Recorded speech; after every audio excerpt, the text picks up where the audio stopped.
Always welcome साथियों, digital class हमेशा आपके साथ। इंजीनियरों, अपनी मशीन डिज़ाइन की सीरीज चल रही है। जो भी कंटेंट अब तक आपने पढ़ा है और आगे इस वीडियो में पढ़ने वाले हैं, सारा कंटेंट आपको पीडीएफ फॉर्मेट में अवेलेबल है।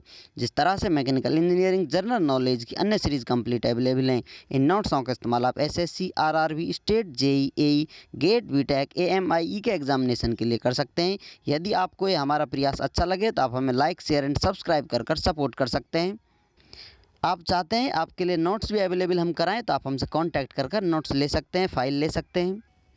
हम रिपीटेड जॉइंट पढ़ रहे हैं साथियों। बट जॉइंट, लैप जॉइंट होते हैं, लेकिन अन्य पॉइंट ऑफ व्यू आपका अलग अलग हो सकता है, या फिर कितनी गहराई से। मान लेते हैं कोई चीज़ है, उसको आप सब क्लासीफाई कर सकते हैं दो पार्टों में। दो पार्टों में भी कुछ और अंतर आ सकता है, दो और हो सकते हैं, चार पाँच, कितने भी हो सकते हैं।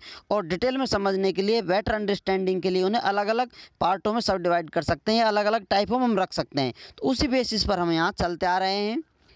तो सीरीज़ की पिछली वीडियो में हमने जाना था types based on number of steps, कितनी स्टेप लगी हुई है उस बेसिस पर किस प्रकार से हम इन्हें क्लासीफाई कर सकते हैं। और क्लासीफाई करना चाहें based on number of rose of rivets on plate, प्लेटों पर रो बनी हुई हैं रिविट्स की, उस हिसाब से इसे किस प्रकार से हम क्लासीफाई कर सकते हैं। थोड़ा पिछली वीडियो में जान लिया था और नए सिरे से स्टार्ट करते हैं इसके बारे में जानना। Single riveted joint, double riveted joint, या single row riveted joint, butt joint, lap joint, कुछ भी हो सकते हैं। तो यहाँ पर ये बट जॉइंट है, ऊपर स्ट्रैप लगी हुई है, तो इसमें क्या है, सिंगल रिविटेड जॉइंट है। इसका आप टॉप व्यू देखेंगे तो आपको ऊपर से नज़र आएगा, दो प्लेट हैं आपकी इस प्रकार से जुड़ी हुई हैं, बट जॉइंट बना हुआ है, ऊपर स्ट्रैप इन्हें कवर कर रही है। अभी इसमें हॉल बने हुए हैं, हॉलों में रिविट लगी हुई हैं।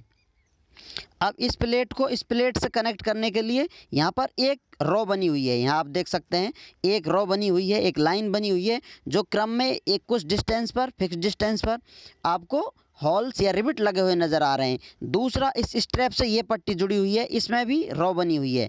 तो इस प्रकार से ये सिंगल रो या सिंगल रिविटेड बट जॉइंट कहला रहा है।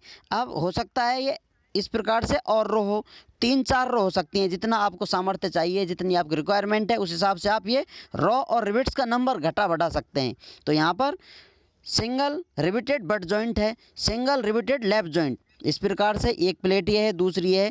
अब इसमें एक रो हो सकती है, आपको सिर्फ साइड व्यू देख रहे हैं तो एक रिविट नज़र आ रहा है, लेकिन इसका आप टॉप व्यू देखेंगे तो इसमें रो में कितने भी रिविट लगे हुए हो सकते हैं। तो इस प्रकार से सिंगल रिविटेड लैप जॉइंट बना हुआ है। यदि आप रोज़ बढ़ा देते हैं, इनकी लाइनें बढ़ा देते हैं, तो डबल रिविटेड जॉइंट इस प्रकार से आप देखेंगे। अभी आपने ऊपर देखी थी वो सिंगल रिविटेड जॉइंट था, यहाँ दूसरी जो स्ट्रिप लगी हुई है, यहाँ पर जो प्लेट लगी हुई हैं उनको कनेक्ट करने के लिए ऊपर स्ट्रैप लगा हुआ है। तो इसमें आप देखेंगे एक रो ये नज़र आ रही है, दूसरी रो ये नज़र आ रही है, सिंगल डबल रो नज़र आ रही है, तो इसी पर इसका डबल रिविटेड जॉइंट नाम पड़ा हुआ है। यदि यहाँ पर आप देखेंगे इस प्रकार से क्रम में रिवेट बनी हुई हो या लगी हुई हो तो इसे चेन टाइप कहते हैं। यदि ये जिगजैग फॉर्मेट में हो तो इसको जिगजैग टाइप से आप बुला सकते हैं या कंसिडर कर चलेंगे।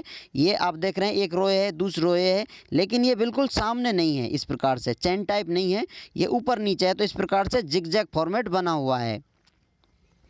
अब ये जॉइंट लैप जॉइंट हो सकता है आपका, और हो सकता है आपका बट जॉइंट हो किसी प्रकार, जैसा आपको बता दिया। अब यहाँ पर ये लैप जॉइंट है, एक प्लेट ये नज़र आ रही है आपको, दूसरी इसके ऊपर इस प्रकार से लगी हुई है, तो यहाँ पर जिगजैग फॉर्मेट में आपकी रिविट लगी हुई है, जॉइंट बना हुआ है। ये लैप जॉइंट भी हो सकता है, बट जॉइंट भी हो सकता है। इस प्रकार से प्लेट होती तो आपको नज़र आती, एक प्लेट ये है, दूसरी प्लेट ये नज़र आती, तो ऊपर से जुड़ा हुआ होता। लेकिन ज़्यादातर आपको देखने को मिलेगा जिगजैग फॉर्मेट एक ही साइड में इस प्रकार से एक पैटर्न में लगाए जाएंगे। ऐसा नहीं है कि एक साइड में जिगजैग लगा दिए, दूसरी साइड में चैन टाइप देखने को मिले। फिर भी यदि मिल जाते हैं तो आपको बता दिया किस प्रकार से इन्हें पहचाना या क्लासिफाई किया जा सकता है। अभी तक सिर्फ आपको बेसिक जानकारी दी गई है, किस प्रकार से रिवेट लगी हुई हो सकती हैं, किस प्रकार से इनका फॉर्मेट हो सकता है।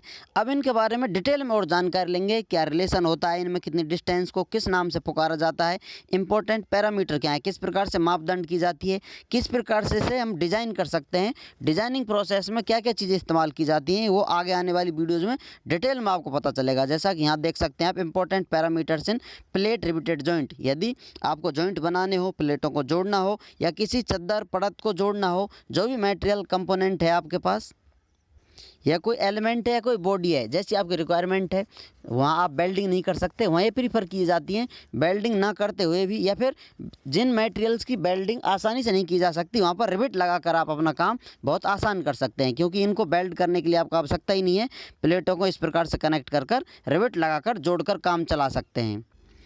आपको लग रहा है इस प्रकार के जॉइंटों में कुछ लीकेज हो सकता है, लीकेज को रोकने के लिए और चीज़ें आपके लिए अवेलेबल रहेंगी जिन्हें आप लीकेज को भी रोक सकते हैं, कंट्रोल कर सकते हैं। जब चीज़ें कंट्रोल से बाहर हो जाती हैं तो नई चीज़ों का इन्वेंशन हो जाता है, क्योंकि आवश्यकता आविष्कार की जननी है। जब काम आपका नहीं चलता है किसी चीज़ से तो नई चीज़ दुनिया में आती है उसकी कमी को पूर्ति करने के लिए।